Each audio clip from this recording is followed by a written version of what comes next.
Marguerite Yourcenar fue una destacada escritora, novelista belga, ganadora del premio Erasmus y primera mujer en integrar la Academia Francesa. El tiempo, gran escultor es el título de uno de sus libros más importantes. En él dice: un cuento de las 1001 noches cuenta que la tierra y los animales temblaron el día en que Dios creó al hombre. Esta admirable visión de poeta adquiere todo su valor para nosotros que sabemos mucho mejor que el cuentista árabe de la Edad Media hasta qué punto la tierra y los animales tenían razón al temblar. Hay mucha injusticia, mucha iniquidad en el mundo, con todos los seres, los animales, la naturaleza, los humanos. El planeta mismo está siendo devastado, carcomido, principalmente por el hombre, afirma la escritora en otro texto. Miremos al desnudo la codicia por un lado y la credulidad y la ignorancia por el otro, que han construido este mundo donde el aire, el agua, la tierra, los alimentos, el silencio mismo están contaminados, donde los objetos inútiles reemplazan las realidades, donde las tensiones y las frustraciones causadas por una demografía incontrolada preparan las guerras absolutas del futuro. Cuando los gorgojos son demasiado numerosos en un saco de harina, se devoran entre ellos. El contenido de este canal, las citas y lecturas, son para pensar, reflexionar, actuar. Yourcenar estuvo involucrada en más de 40 asociaciones defensoras de derechos humanos, de animales y del medio ambiente. Es claro que estuvo comprometida con la causa universal. Además, aunque el hombre se ha cultivado exteriormente, interiormente sigue siendo como era. Sigue siendo brutal, violento, agresivo, competitivo, adquisitivo. Y ha construido una sociedad, en ese sentido. En otra parte declara: aquí como en todas partes se ha roto el equilibrio. La horrible materia prima animal es un hecho nuevo, igual que el bosque aniquilado para suministrar la pasta necesaria para nuestros periódicos y revistas hinchados de propaganda y de falsas noticias. Durante miles de años el hombre consideró al animal como su cosa, pero subsistía un estrecho contacto. Antes era común que cada familia, sobre todo en el campo, críe sus propios animales, desarrollando un contacto con ellos. También en las ciudades muchos tenían gallineros. Hoy estas prácticas, tanto en el campo como en la ciudad, han disminuido bastante, y sigue. La mayoría prefiere la facilidad, el facilismo de comprar todo listo, desconectándose de la realidad. Así subraya: uno no ama aquello que no conoce. No ama al animal al que jamás tuvo ocasión de acercarse y al que nunca ha acariciado. Se comprende, pues, la indiferencia, incluso con las propias personas. Cuando, por ejemplo, se compra ropa que proviene de la explotación de seres humanos abusados. Luego dice: la mayoría de entre nosotros come carne, pero algunos se niegan a hacerlo y piensan, con dulce ironía, en todos los desechos del espanto y la agonía, en todas las células gastadas de un ciclo nutritivo llegado a su fin, en las mandíbulas de esos devoradores de bistec. El problema del consumo es la falta de conciencia, la irresponsabilidad y la indiferencia, lo cual se debe en mucho a la ignorancia. Sería bueno saber cómo vivió ese animal antes de que termine donde está, y, ¿por qué no?, cómo se sintió. Continúa: vendida en filetes perfectamente envueltos en papel transparente en un supermercado o conservada en latas, la carne del animal deja de apreciarse como procedente de un ser vivo. Llegamos a decir que los mostradores de carne en donde cuelgan de unos ganchos los trozos de animales son quizás una buena cosa cuando son testimonios visibles de la violencia que el hombre inflige al animal. Es muy comprensible que alguien se indigne al ver cuerpos colgados ensangrentados, degollados, ya sean humanos o animales. Son seres muy semejantes, sintientes y emocionales.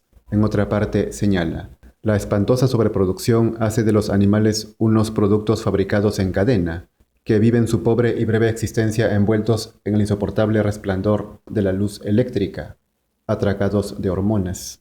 Esto es la cría intensiva, las granjas industriales, que son verdaderos infiernos de seres vivos, recordando aquella frase de Schopenhauer.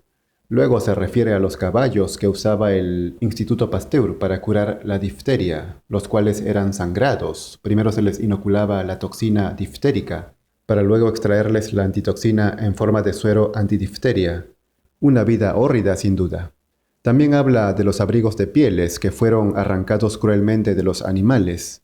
Asimismo afirma: La bella que se maquilla no sabe que sus cosméticos han sido probados en conejos o cobayas que han muerto sacrificados o han quedado ciegos. La inconsciencia y consecuentemente la tranquilidad de conciencia del comprador o de la compradora es total. Una civilización que se aleja cada vez más de la realidad produce cada vez más víctimas, comprendida ella misma. Los animales son ultrajados en experimentos científicos, médicos y por supuesto en la fabricación de cosméticos. Esto sucede por distanciarse de la realidad, por desvincularse de la naturaleza para encadenarse al mundo de la apariencia. Sin embargo, en el terreno de la realidad, no pasa todo como en el mundo de la imaginación y del sentimentalismo. Los hombres respiramos en una atmósfera de crímenes y de abominaciones. Y como nos figuramos vivir en una tierra de gloriosa beatitud, confundimos lo real con lo fantástico y queremos hallar en los individuos y en los pueblos lo que solo existe en las células de nuestro cerebro. No se trata pues de esperanzarse en los demás, sino de uno mismo actuar, ser comprador responsable, humano. La conciencia, de ella depende el respeto de la naturaleza y la preservación del planeta. Volviendo a la obra, Yusenak dice: y sin embargo, el amor a los animales es tan antiguo como la raza humana. Amaba a los animales el hombre del Eclesiastés cuando se preguntaba si el alma de los animales desciende bajo la tierra, y Leonardo que liberó a las aves presas en un mercado de Florencia. Las opciones que debemos tomar continuamente, otros las tomaron antes que nosotros.